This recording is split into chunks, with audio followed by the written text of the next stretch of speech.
кедей, нашар, бақытсыз, денсаулығы жоқ адам ол ертең деген сөзді көп айтатын адам. Роберт Кийосаки.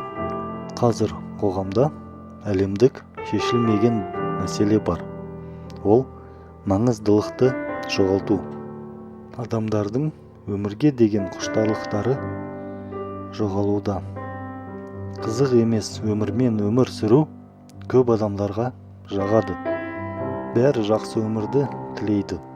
Сен соған жету үшін бірдеңе істейсің бе? Мен ертең жүгіруді бастаймын. Ертең темекіні қоямын, арақты тастаймын. Ертеңнен бастап бағаларымды жақсартамын. Ертеңнен бастап ертең әке-шешеме хабарласамын. Ертең олармен табысамын. Сонымен мәңгі ертең деген сөзді тастамайсың. Неге сен соның бәрін ертеңге қалдырасың? Сен сол сөзді өз-өзіңе өмір бойы айтып, 100% сен соны жасамайсың. Өмір бойы бәрін ертеңге қалдырасың. Сен соның бәрін айтып қана емес, тек істеп қана тәртіп қалыптасады.